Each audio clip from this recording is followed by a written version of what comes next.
చూస్తున్నారు రష్యా ఇంకా ఉక్రెయిన్ మధ్య యుద్ధ వాతావరణం కంటిన్యూ అవుతుంది. అయితే ఇప్పటికే టర్కీలో జరిగిన శాంతి చర్చలు కూడా విఫలమయ్యాయి. ఏదైతే ఉక్రెయిన్ ఒక 2 రోజుల క్రితం ఉక్రెయిన్ డ్రోన్లతో దాడి చేసిందో ఆ దాడి చేసి ఉక్రెయిన్ చాలా పెద్ద తప్పు చేసిందంటూ కూడా పుతిన్ వ్యాఖ్యానించారు. సో దీంతో ఏదైతే టర్కీలో రెండోసారి జరిగిన శాంతి చర్చలు కూడా విఫలమైనట్టు తెలుస్తోంది. దీంతో పరస్పర దాడులకు కూడా రెండు దేశాలు సిద్ధంగా ఉన్నట్టు తెలుస్తోంది. అయితే ఒకవేళ యుద్ధమే జరిగితే కొన్ని కోట్ల మంది ప్రజల ప్రాణాలు కూడా ప్రమాదంలో పడే అవకాశం ఉన్నట్లు కూడా చాలా స్పష్టంగా కనిపిస్తోంది. ఉక్రెయిన్ డ్రోన్ దాడులతో ఇప్పటికే రష్యా భారీగా నష్టపోయింది. 40కి పైగా విమానాలు ధ్వంసమయ్యాయి. అయితే డ్రోన్ దాడుల ద్వారా ఉక్రెయిన్ చాలా పెద్ద తప్పు చేసిందని కూడా పుతిన్ చెప్పడం జరిగింది. అంతర్జాతీయ యుద్ధానికి తెరలేపినట్లు కూడా ప్రకటించారు. అయితే ఉక్రెయిన్కు వ్యతిరేకంగా రష్యా చాలా వేగంగా నిర్ణయాలు తీసుకుంటుంది. ఇప్పటికే 34% వైమానిక శక్తిని ఆ దాడుల్లో రష్యా నష్టపోయింది. వీటి విలువ సుమారు $700 కోట్ల ఉంటుందని కూడా అంచనా వేస్తున్నారు. సో దీంతో ఏవైతే ఉక్రెయిన్ దాడి చేసిందో ఆ దాడి తర్వాత రష్యా చాలా పెద్ద స్థాయిలో నష్టపోయింది. డ్రోన్లతో దాడికి దిగింది ఉక్రెయిన్. గత 3 సంవత్సరాలుగా ఉక్రెయిన్ ఇంకా రష్యా మధ్య యుద్ధం జరుగుతుంది. అయితే ఎప్పుడు కూడా ఉక్రెయిన్ ఇంత పెద్ద స్థాయిలో దాడికి దిగలేదు. కానీ మొట్టమొదటిసారిగా ఉక్రెయిన్ ఈ దాడులకు దిగింది. అయితే ఒకసారి ఆ దాడికి సంబంధించిన విజువల్ చూద్దాం.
రష్యాపై ఉక్రెయిన్ చేసిన అత్యంత ప్రమాదకరమైన డ్రోన్ దాడి ఇప్పుడు ప్రపంచవ్యాప్తంగా చర్చకు దారితీసింది.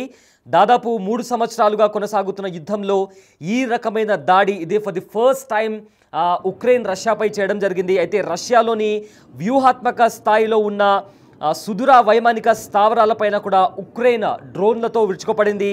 ముఖ్యంగా అణు సామర్థ్యం కలిగిన బాంబర్లే ప్రధానంగా లక్ష్యంగా నిలిచాయి. సో ఈ దాడిలో 40కి పైగా రష్యన్ యుద్ధ విమానాలు ధ్వంసమయ్యాయి. దాదాపుగా $7 బిలియన్ల ఆస్తి నష్టం జరిగినట్టు తెలుస్తోంది. అయితే మాస్కో కూడా ఈ దాడిని ధృవీకరించింది. అయితే టర్కీలోని ఇస్తాంబుల్లో కూడా శాంతి చర్చలు కూడా విఫలమయ్యాయి. సో దీంతో యుద్ధ మేఘాలు ఇరు దేశాల మధ్య యుద్ధ మేఘాలు కమ్ముకున్నాయి. అయితే ఇదే అంశానికి సంబంధించిన పూర్తి డీటెయిల్స్ మా కలీగ్ రామ్దాస్ అందిస్తారు. ఎస్ రామ్దాస్, ప్రజెంట్ ఇప్పుడు రష్యా ఇంకా ఉక్రెయిన్ మధ్య యుద్ధ వాతావరణం కనిపిస్తోంది. ఒకవేళ యుద్ధం జరిగితే ఎలాంటి పరిస్థితులు నెలకొనే అవకాశం ఉంది? అండ్ ఆల్సో శాంతి చర్చలకు సంబంధించి ఎందుకు విఫలమయ్యాయి? అండ్ ఆల్సో అమెరికా ఇప్పుడు ఏం చేయబోతుంది? అంటే మొదటి నుంచి కూడా ఈ శాంతి చర్చలు పెద్దగా ఫలితం ఇవ్వలేదని చెప్పాలి. రష్యా ఉక్రెయిన్ మధ్య తుర్కీ ఇస్తాంబుల్ వేదికగా తుర్కీ దేశంలో జరుగుతున్నటువంటి ఈ చర్చలు కూడా ఇప్పుడు మళ్ళీ ఫెయిల్ అయ్యాయని చెప్పాలి. అంటే ఇప్పటికే 3 ఏళ్లుగా ఈ యుద్ధం కొనసాగుతుంది. దీనికి ముగింపు పలికేందుకు చేపట్టిన ప్రయత్నాలు అయితే మళ్ళీ విఫలమయ్యాయని చెప్పొచ్చు. ఎందుకంటే తుర్కీలో ఇస్తాంబుల్లో సిరగాన్ ప్యాలెస్ లో జరుగుతున్నటువంటి ఈ 2వ విడత చర్చలు కూడా ఎలాంటి స్పష్టమైన ఫలితాలు ఇవ్వలేదు. కారణం పరస్పరం దాడులు చేసుకోవడం. మొన్న రష్యా అధ్యక్షుడు టార్గెట్ గా రష్యా అధ్యక్షుడు పుతిన్ ఎయిర్ కాన్వాయ్ టార్గెట్ చేస్తూ ఉక్రెయిన్ ఎక్కడైతే అటాక్స్ కి ప్లాన్ చేసిందో దాంతో ఒక్కసారిగా రష్యా రెచ్చిపోయింది. ఉక్రెయిన్ పై పరస్పరం అంటే బాంబు దాడులకు దిగుతున్న పరిస్థితి. ఇటు ఉక్రెయిన్ కూడా అదే స్థాయిలో ప్రతీకార దాడులకు దిగింది. స్పైడర్ వెబ్ పేరుతో భీకర దాడులు చేసింది. రష్యా పూర్తి సైనిక సామర్థ్యాన్ని కూడా ఛాలెంజ్ చేసే పరిస్థితి వచ్చింది. అంటే ఇక్కడ చర్చల కంటే ఒక రోజు ముందే ఉక్రెయిన్ భారీ వైమానిక దాడికి పాల్పడి రష్యా వైమానిక స్థావరాలను ధ్వంసం చేయడంతో చర్చల వాతావరణం అయితే పూర్తిగా చెడిపోయిందని చెప్పాలి. ఎందుకంటే ఈ పరిణామం చర్చలపై నెగిటివ్ ఇంపాక్ట్ చూపింది. ముఖ్యంగా అంటే తుర్కీ విదేశాంగ మంత్రి ఫిదాన్ అధ్యక్షతన జరిగినటువంటి ఈ చర్చల్లో అటు ఉక్రెయిన్ తరపున ఉక్రెయిన్ రక్షణ మంత్రి రుస్తుం పాల్గొన్నారు. రష్యా తరపున పుతిన్ సలహాదారు మెడిన్స్కీ కూడా పాల్గొన్నారు. ప్రధానంగా అంటే ఈ చర్చల్లో కాల్పుల విరమణకు సంబంధించే చర్చ జరిగినప్పటికీ ఇక్కడ ఎలాంటి డీల్ కుదరలేదు, ఎలాంటి ఒప్పందం కుదరలేదు అనే అంశం చాలా స్పష్టమవుతుంది. అంటే ఓవైపు అటు శాంతి చర్చలు జరుగుతున్నాయి, మరోవైపు ఇటు పరస్పరం దాడులకు పాల్పడుతున్న పరిస్థితి.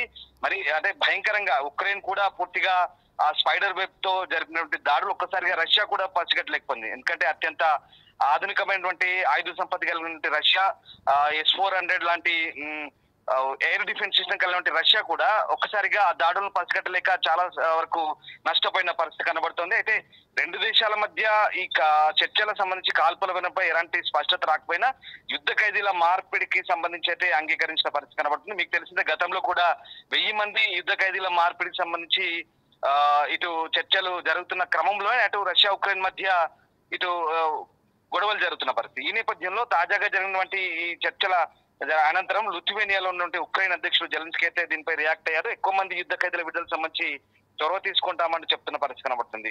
ఉక్రెయిన్ అయితే సంబరాల్లో ఉంది. వాస్తవానికి తాము జరిపిన దాడిలో రష్యా భారీ నష్టాన్ని చవిచూస్తుందంటూ ఉక్రెయిన్ అయితే ఒక రకంగా ఆనందంలో ఉన్న పరిస్థితి కనబడుతుంది. ఏదేమైనప్పటికీ కూడా 1.5 ఏళ్ల నుంచి ఒక ప్లానింగ్ చేస్తున్నారు రష్యాపై ఉక్రెయిన్ చేపట్టిన ఇది అత్యంత పెద్ద దాడి అని చెప్పొచ్చు. అంటే ఎందుకంటే ఈ 3 ఏళ్లలో అతిపెద్ద భారీ దాడిగా చెప్పొచ్చు. దాదాపు 117 డ్రోన్లను వినియోగించారు. ఈ దాడుల వల్ల రష్యా వైమానిక సామర్థ్యం దాదాపు 34% డ్యామేజ్ అయినట్టుగా ఇటు జెలెన్స్కీ చెప్తున్న పరిస్థితి కనబడుతుంది. అంటే ముఖ్యంగా డ్రోన్లను చెక్క పెట్టెల్లో పెట్టి మరి చాలా అత్యంత రహస్యంగా రష్యాపై అటాక్ చేయడము, రష్యన్ స్పైస్ కానీ, రష్యన్ ఎయిర్ డిఫెన్స్ సిస్టమ్ కానీ, రష్యన్ సైనిక బలగాలు కానీ ఏవి గుర్తించలేని పరిస్థితుల్లో చాలా పక్కాగా దాడి చేశారని చెప్పొచ్చు.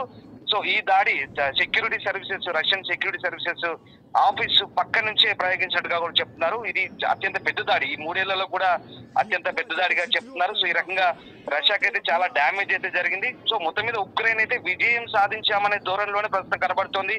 సో రష్యాకు చెందిన 41 యుద్ధ విమానాలను పూర్తిగా డిస్ట్రాయ్ చేయగలిగింది. సో ఆ రకంగా ఇప్పుడైతే ఉక్రెయిన్ ఈ దాడిని ఒక గణనీయమైన విజయంగానే చెప్తోంది. సో ఆ రకంగా ఉక్రెయిన్ రష్యా మధ్య ప్రస్తుతానికి ఈ జరుగుతున్నటువంటి దాడుల పరంపర నేపథ్యంలో మరి ఇరు దేశాల మధ్య నిజంగా మళ్ళీ శాంతి చర్చలు కానీ, శాశ్వత కాల్పుల విరమణ ఒప్పందం కానీ ఎలాంటి పరిస్థితులు ఉంటాయి, సానుకూలమైన వాతావరణం ఉంటుందా లేదా అనేది మాత్రం చూడాల్సింది.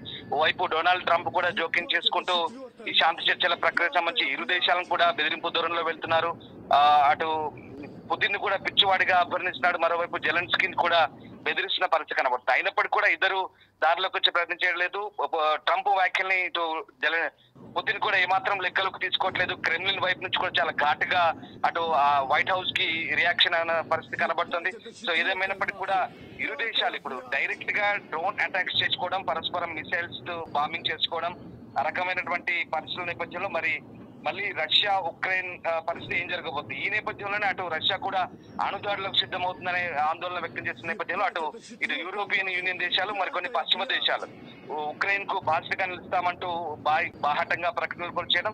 సో ఎలాంటి పరిస్థితులకు దారి తీయబోతుంది, భవిష్యత్తులో ఈ రెండు దేశాల మధ్య శాంతి చర్చలు పునరుద్ధరించబడతాయా లేదా ఇంకా ఇలాంటి పరిస్థితులు ఉంటాయని మాత్రం చూడాల్సిందే. సో మొత్తం మీద ఇస్తాంబుల్ వేదికగా జరిగినటువంటి శాంతి చర్చలు అయితే పెద్దగా ఇక్కడ ఫలితాలను ఇవ్వలేదని చెప్పాలి. సో ఇటు చర్చలు ఓవైపు జరుగుతున్నాయి, ఇటు మరోవైపు పరస్పరం రెండు దేశాలు కూడా దాడులు చేసుకుంటున్న ఈ నేపథ్యంలో మరి అంటే ఇంకా ఏమైనా శాంతి చర్చలకు సంబంధించి ఏదైనా పురోగతి ఉంటుందా, భవిష్యత్తులో ఈ దాడులు కంటిన్యూ అవుతాయా, ఇంకా ఎలాంటి దాడులు కొనసాగుతాయి, ఇటు రష్యా వైపు నుంచి కానీ ఉక్రెయిన్ వైపు నుంచి కానీ పరస్పరం భీకర దాడులు కొనసాగిస్తే ఇది అణుయుద్ధానికి పరిణమిస్తుందా, అణిదాడి కూడా జరగబోతుందా, రష్యా సిద్ధమవుతుందని వార్తలు వస్తున్న నేపథ్యంలో ఇంకా ఎలాంటి పరిస్థితులు తలెత్తాయని ఓవైపు కొంత ఆందోళన వ్యక్తమవుతున్న నేపథ్యంలో చూడాలంటే భవిష్యత్తులో ఈ చర్చల ప్రక్రియ ఇంకా ముందుకు సాగుతుందా లేదంటే ఇక్కడికే ఈ పరస్పరం ఇంకా కొద్ది రోజుల పాటు యుద్ధం కొనసాగుతుందా అనేది వేచి చూడాల్సిందే. Right, thank you Ramdas, thanks for the update. అయితే 3 ఏళ్లుగా కొనసాగుతున్న యుద్ధానికి ముగింపు పలికేందుకు పడుతున్న అడుగులు తడబడుతున్నాయి. రష్యా ఉక్రెయిన్ మధ్య టర్కీలో జరిగిన 2వ విడతల చర్చలు కూడా ఎలాంటి ఫలితాన్ని ఇవ్వలేదు. అంతకుముందు రోజే రష్యాపై ఉక్రెయిన్ భారీ దాడి చేసి వైమానిక స్థావరాలను కూడా ధ్వంసం చేయడంతో ఆ టెన్షన్ వాతావరణం ఏదైతే ఉందో యుద్ధ వాతావరణం కూడా మరింత పెరిగిందని చెప్పుకోవచ్చు. దాని ప్రభావం చర్చలపై కూడా పడింది. ఇస్తాంబుల్లోని సిర్గన్ ప్యాలెస్లో టర్కీ విదేశాంగ మంత్రి హకన్ ఫిదాన్ అధ్యక్షతన సోమవారం రష్యా అదేవిధంగా ఉక్రెయిన్ ప్రతినిధుల మధ్య చర్చలు జరిగాయి. కాల్పుల విరమణ షరతులపై కూడా వారు చర్చించారు. అవి ఎలాంటి రిజల్ట్స్ని కూడా చూపించలేదు. సో చర్చల్లో ఉక్రెయిన్ తరపున రక్షణ మంత్రి రుస్తెమ్ ఉమేరోవ్ అదేవిధంగా రష్యా తరపున పుతిన్ సలహాదారు వాల్దిమిర్ మెడిస్కిన్ పాల్గొన్నారు. తొలి విడత చర్చలు మే 16న ఇస్తాంబుల్లోనే జరిగాయి.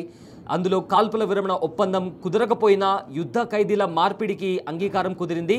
అయితే సోమవారం నాటి చర్చల అనంతరం ఏదైతే దీనికి సంబంధించి కూడా లిథువేనియాలో ఉన్న జెలెన్స్కీ స్పందించారు. మరింత మంది యుద్ధ ఖైదీల విడుదలకు చర్యలు తీసుకుంటామని కూడా చెప్పారు. అయితే ఏడాదిన్నరగా ఏదైతే ఇప్పుడు ఉక్రెయిన్ దాడి చేసిందో దానికి చాలా నెలల నుంచి అంటే 1 సంవత్సరం పైనుంచే కూడా ఉక్రెయిన్ ప్రణాళిక వేసి ఉక్రెయిన్ జరిపిన దాడుల్లో రష్యా భారీగానే నష్టపోయింది. 117 డ్రోన్లను ఉక్రెయిన్ వినియోగించింది.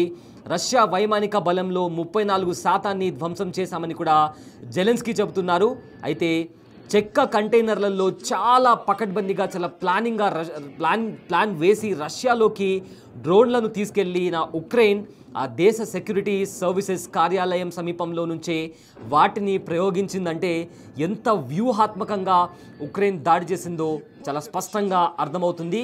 అండ్ ఆల్సో S-400 లాంటి డిఫెన్స్ సిస్టమ్ ఉన్న రష్యా ఉక్రెయిన్ చేసే దాడులను కనిపెట్టలేకపోయిందంటే ఉక్రెయిన్ ఏ రకంగా ప్లాన్ చేసిందో చాలా స్పష్టంగా అర్థమవుతుంది.